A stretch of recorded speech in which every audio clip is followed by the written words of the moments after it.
We're here with Coach Fred Hoiberg for today's press conference. I'll start questions. I'll start with Sam McEwen today. If you have questions, put them in the chat, please. Hey, Coach. How you doing?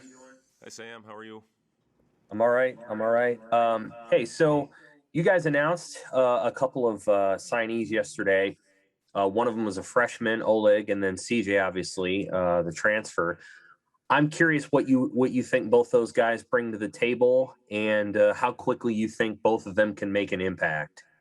Yeah, I'm really excited about both players that we signed yesterday. I'll start with CJ, a guy that had really good quality minutes when he got the opportunity at Xavier this last season. The thing that stands out about CJ is perimeter shooting. And, that's certainly an area where we need to improve, we need to get better, and he'll immediately help us in that area as well as the other guys that we signed in the fall. So I'm excited about that aspect of our team, hopefully being a more consistent three-point shooting group, and obviously from the free throw line where we need to improve in a big way. But he's not just a shooter. He's got a good, strong body, should have versatility on the defensive end, a guy that can put the ball on the floor, and as I said, a good, strong body to finish in the paint. So I think we're getting a very complete player in C.J. Wilcher. As far as Oleg, the addition of getting size, 7-footer that's got very good skill. What we do and the way I've always approached it is the guys will come in and compete and go out there and show me in practice who deserves to be on the floor and who deserves minutes. And, I anticipate Oleg coming in and competing for that spot. Strength is always a big thing for all freshmen that they have to improve on. And, when he gets here in the summer, we'll have an opportunity to start working on his body right away. But, to add a 7-footer that's got a good skill set, it should be a good long-term addition for our program. Chris Bassett. Hey, Fred, I wanted to ask you about the one-time transfer rule. It looks like it's going to become official today. I guess just your thoughts on that. How does that change the way you go about recruiting, or does it change the way you go about recruiting? And what do you think of that kind of becoming official now? Yeah, it won't change our approach as far as how we recruit. Obviously you've seen in the couple of years that we've been here that we've taken players from all different areas as far as freshmen, junior college players, international players, and transfers. So, you just, I think there's 1,400 in the portal right now, 1,300 or 1,400 of them. And, obviously a lot of them have very talented, unique skill sets and very good players. So, we're evaluating that constantly, as all coaches and all programs do, on how you can add talent, how you can get your team better. And, as far as the rule change, I think it's good. I think it'll give some consistency now for the transfers that are moving on, that you have the ability to play right away on the one-time transfer exception. The legislation's been on the table the last couple of years, and I think now it will add some consistency to the transfers that are leaving their program. So I think it's a good change.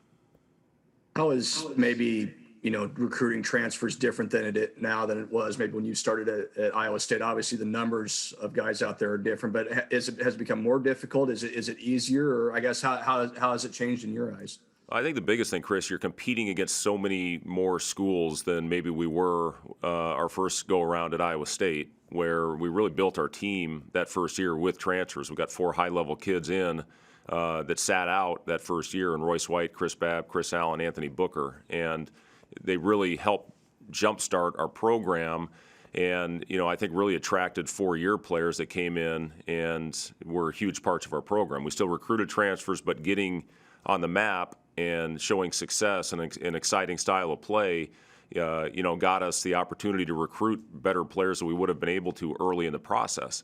But now you look at transfers being such a huge part of recruiting for all schools. We weren't recruiting against a lot of the teams that are getting transfers now, and that's just the landscape of where things are in college basketball right now, really college sports, with so many transfers leaving looking for better opportunities. And, but it has changed. There's no doubt about that. When we started at Iowa State, there weren't a lot of schools that took transfers, or at least built through the transfer market.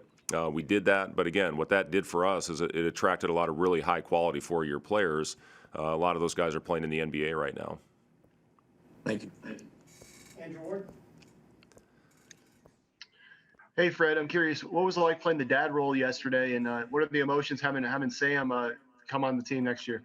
Yeah, Andrew, it was really cool to be there, be a part of that, sitting there on signing day in his high school. Having the opportunity to have Sam part of our program, I think he'll be a great asset to us.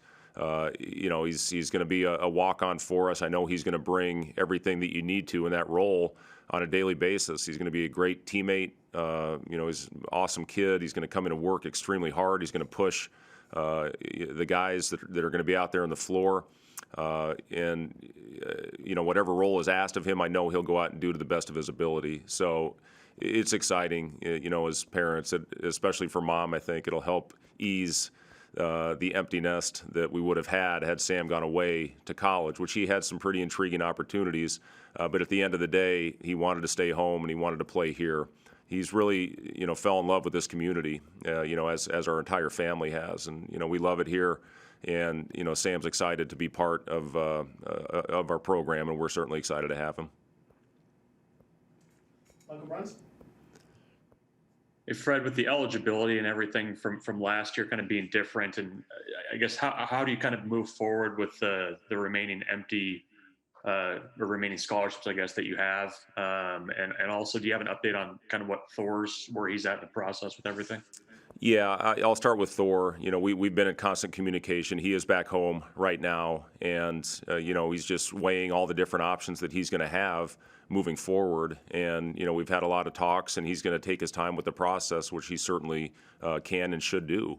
And he's obviously a guy that has had two good years for us. 2 years ago, shot the ball at a very high clip. He ended the year this last season. I think he led us in assists the last 6 or 7 games.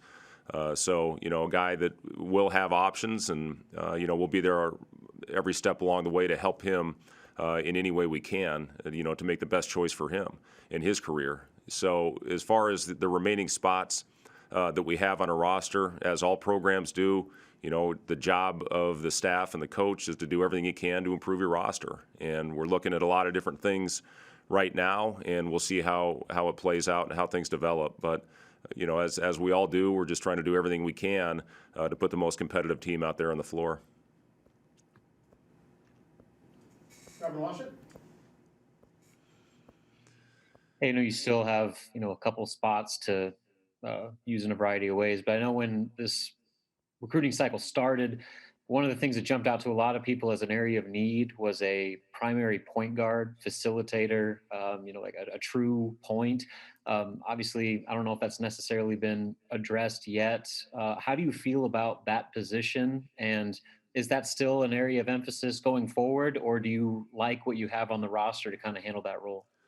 Well, we do need to improve in decision making across the board, and in order for us to win games, we have to take care of the ball much better than we did a year ago. Our assist numbers went up dramatically towards the end of the year. I think the last 7 games went from about 14.5 all the way up to 17.5, but we still turn the ball over way too much.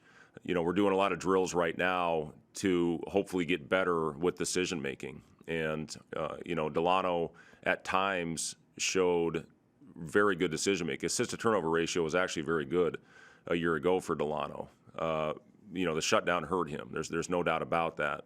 Being shut down for almost a month and then to have to come back. Trey, I thought, had made great strides going into the shutdown and then struggled when we came out as well. And we did as a team. We just, we played hard, we were competitive, but we turned the ball over way too many times to win games. So, we're going to continue to stress. We're watching a lot of film with our guys that we need to improve on.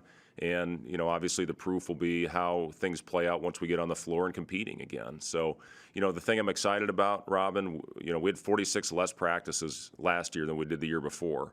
We're going to have a lot more time to work on those fundamental things where we have to improve, and hopefully that'll pay off. Kobe is a guy that can facilitate. Wilhelm Breidenbach is a guy that, watching his games to this point in his season, has brought the ball up the floor. And that's a very valuable thing to have when you have a front court player that can facilitate and initiate offense like he can. But yeah, absolutely. That's a huge area of improvement going into next season that we have to have if we're going to find a way to win games. Where's your Giants hat, by the way, today?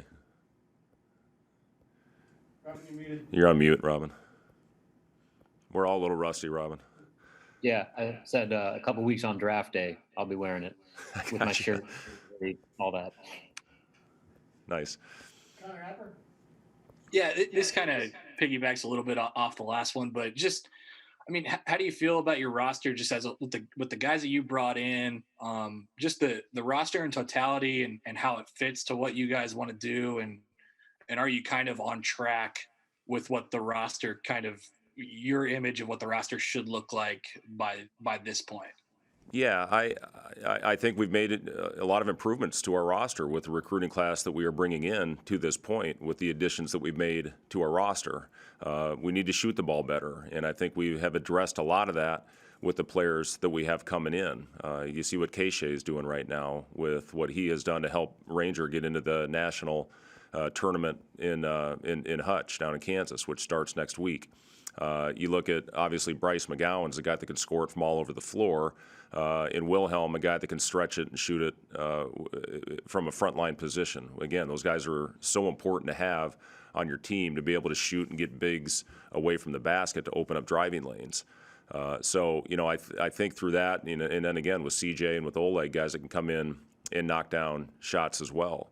So, I think we've made huge strides in that area. The other thing I'm excited about is we're going to have continuity with our roster for the first time since we've been here. The first year we had under 2 points coming back from the previous year. Last year I think we had 15.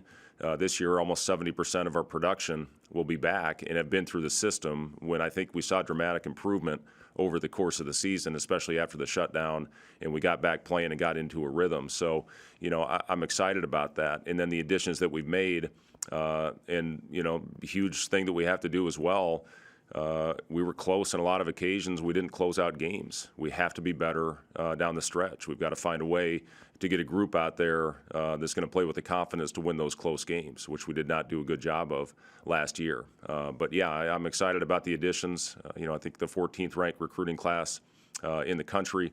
So, I think we have addressed a lot of needs with the class coming in. Sam McEwen? I want to go back to the transfer question for a minute. College football coaches they just have trepidation about this. You can kind of tell. Some of it's based on scholarship numbers and other things. It feels like in basketball, for reasons that maybe you can help unpack, it just doesn't seem like it's quite a big of a deal. Like maybe because of collegiality, you guys have started to work on this process maybe a few years ahead of football.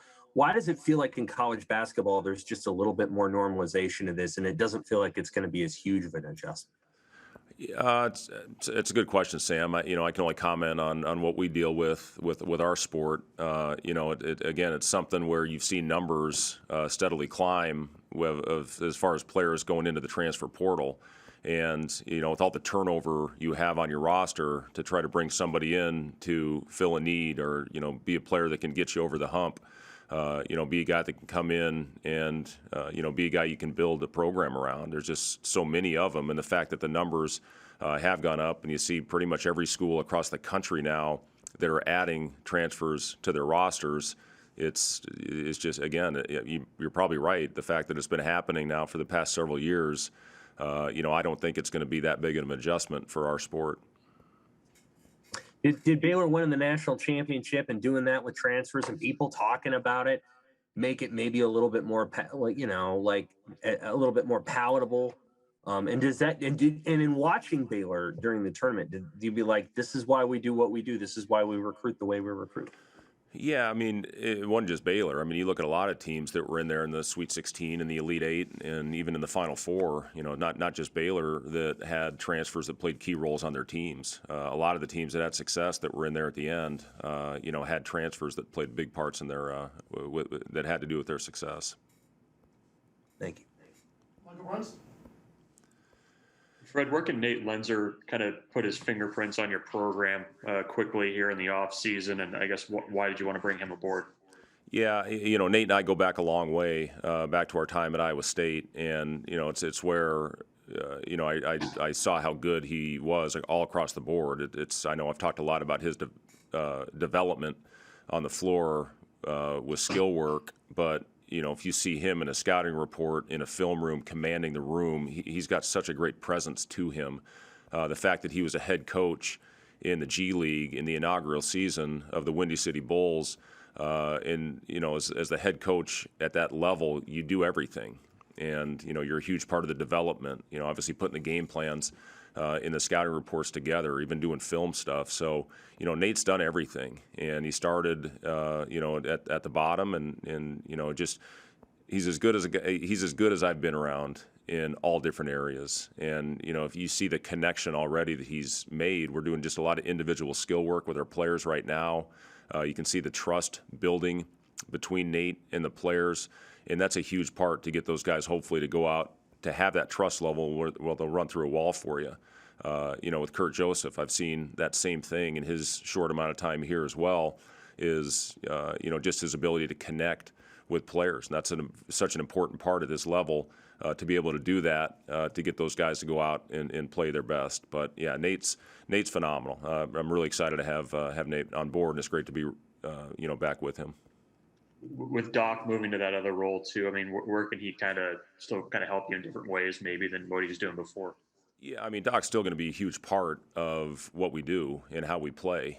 And, it's similar to, kind of last year with, not being able to travel, with what Doc did, and still had the impact that he did as far as, game planning and, putting together a defensive scheme for us to go out and be able to execute. So even though he won't be doing as much on the floor as he has in the past, he's still going to have a huge part in what we do and how we play. Jacob Padilla? The other news coming out of the council meetings this week is it looks like we're moving towards the end of the dead period starting in June, potentially getting some live periods back in July. What are your thoughts on getting back to more in-person recruiting and what that'll mean for you guys in basketball in general? Well, I'm really going to miss the Zoom calls. I've gotten kind of used to them, the daily Zooms that we're doing right now with recruits. But I'm excited about it. I know our staff is excited about it as well. Hopefully being able to bring, get official visits back, which would start almost immediately, and getting players here to see firsthand what we have and what they will experience if they do come to Nebraska. To be able to get out and see players and evaluate.